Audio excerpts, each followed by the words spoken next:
नवीन नवीन औषधीविषयी माहिती घ्यायला आलेलो आहे. त्यांना काही दुर्मिळ वनस्पतीची माहिती आहे.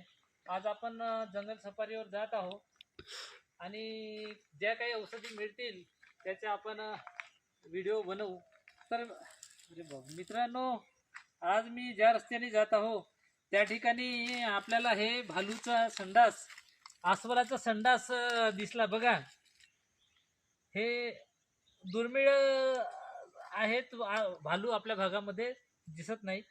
तर बघा, हे अस्वलीनं बोरी खूप खाल्लेल्या आहेत. तिला बोरी खूप आवडतात मित्रांनो. आणि तिनं ह्या ठिकाणी संडास केली. त्या तिथं एक आहे हे, आणि हे एवढ्या बोरी खाल्ल्यानंतर ती संडास बोरीच्या आट्या हागलेली दिसते. तर मित्रांनो, भालूची एक विशेषता आहे की तिला बोरी खूप आवडतात आणि ती ह्या रस्त्याने दररोज जाणं येणं करत असेल मित्रांनो. तर आपण कधी भालू पाहिलं, पण त्याची विष्ठा कशी आहे जंगलातल्या भालूची, हे आम्ही व्हिडिओच्या